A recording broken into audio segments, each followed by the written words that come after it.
ഈ ഒരു mobile addict ആയിട്ടും അല്ലെങ്കിൽ ഇപ്പോൾ ഡ്രഗ് അഡിക്റ്റ് ആയിട്ടും ഒക്കെ പോകുന്ന കുട്ടികളെ നമുക്ക് എങ്ങനെ തിരിച്ചു കൊണ്ടുവരാൻ ഒരു പാരൻസ് എന്ന രീതിയിൽ ഡോക്ടറിന് എങ്ങനെ അഡ്വൈസ് കൊടുക്കാം? ഏറ്റവും പ്രധാനപ്പെട്ട കാര്യം ഇപ്പോൾ നമ്മുടെ പാരൻസ് ഒക്കെ തന്നെ കുട്ടികളുടെ എഡ്യൂക്കേഷനിലും കരിയറിലും മാത്രമാണ് ഫോക്കസ് ചെയ്യുന്നത്. അല്ലാതെ അവരുടെ ഒരു ക്യാരക്ടറോ പേഴ്സണാലിറ്റിയോ എങ്ങനെ ഡെവലപ്പ് ചെയ്യാമെന്നുള്ള കാര്യത്തിനകത്ത് ഒരു രീതിയിലും അവർ ഫോക്കസ് ചെയ്യുന്നില്ല. അതായത് അവരുടെ സോഷ്യൽ സർക്കിളിൽ മറ്റുള്ളവരെക്കാളും കൂടുതൽ മാർക്ക് എൻ്റെ കുട്ടിക്ക് എങ്ങനെ കിട്ടും, അല്ലെങ്കിൽ അവരെക്കാളും ബെറ്റർ ആയിട്ടുള്ള കരിയർ എങ്ങനെ എൻ്റെ മക്കൾക്ക് ഉണ്ടാക്കാൻ പറ്റും എന്നുള്ളതാണ് മോസ്റ്റ്ലി പാരൻസ് ചിന്തിക്കുന്നത്. പക്ഷെ അത് ഒട്ടും യൂസ്ഫുൾ അല്ല എന്നുള്ളത് വളരെ പ്രധാനപ്പെട്ട കാര്യമാണ്. എഡ്യൂക്കേഷനും കരിയറൊക്കെ നമുക്ക് ആവശ്യമാണ്. പക്ഷേ അതിനേക്കാൾ ഉപരി ഹൗസ് ഹോൾഡ് ആക്ടിവിറ്റീസിനകത്ത് കുട്ടികൾ എത്രത്തോളം എൻഗേജ്ഡ് ആണെന്നുള്ളത് വളരെ പ്രധാനപ്പെട്ട കാര്യമാണ്. ഇപ്പോൾ ഒരു വീട് ഫങ്ഷൻ ചെയ്യുന്ന നമ്മുടെ ഒരു ഹ്യൂമൻ ബീയിങ്ങിനെ സംബന്ധിച്ചിടത്തോളം house hold responsibilities, house life അല്ലെങ്കിൽ ഒരു ഹോംലി ലൈഫ് എന്ന് പറഞ്ഞാൽ വലിയ രീതിയിലുള്ള ഒരു ഇൻഫ്ലുവൻസ് ആണ് മെൻ്റൽ ഹെൽത്തിലും ഫിസിക്കൽ ഹെൽത്തിലും ലോങ്ങർ ആയിട്ടുള്ള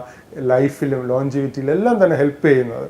അപ്പോൾ ഒരു ഹൗസ് ഹോൾഡ് റെസ്പോൺസിബിലിറ്റിയിൽ വീട്ടിലെ കാര്യങ്ങൾ, ഇപ്പം പല കുട്ടികളും ഈവൻ 16-18 വയസ്സായാലും സ്വന്തം ഡ്രസ്സ് പോലും വാഷ് ചെയ്യാത്ത കുട്ടികളാണ് നമ്മുടെ നാട്ടിലുള്ളത്. അതൊന്നും ഒരിക്കലും അവരെ ലൈഫിനെ ഹെൽപ്പ് ചെയ്യുന്നില്ല എന്നുള്ളത് മനസ്സിലാക്കേണ്ടത് വളരെ അത്യാവശ്യമാണ്. അപ്പോൾ ലൈഫ് ഇൻഡിപെൻഡൻ്റ് ആയിട്ട് അല്ലെങ്കിൽ ബേസിക് ആയിട്ടുള്ള കാര്യങ്ങൾ കണ്ടക്ട് ചെയ്തുകൊണ്ട് റെസ്പോൺസിബിലിറ്റി എടുത്തുകൊണ്ട് മുന്നോട്ട് പോകാൻ വേണ്ടിയിട്ട് അവരെ പ്രിപ്പയർ ചെയ്യുക എന്നുള്ളതാണ്. അതുപോലെ തന്നെ ഓഫ്ലൈൻ ആയിട്ടുള്ള സ്പോർട്സ് ആക്ടിവിറ്റികൾ, face to face interactions creative ആയിട്ടുള്ള കൺസ്ട്രക്റ്റീവ് ആയിട്ടുള്ള രീതിയിൽ എൻകറേജ് ചെയ്യുകയാണെങ്കിൽ റിയാലിറ്റിയുമായിട്ട് നമ്മുടെ കുട്ടികൾ കുറേ കൂടെ ടച്ച് ചെയ്ത് വളർന്നു വരും എന്നാണ് ഞാൻ വിശ്വസിക്കുന്നത്.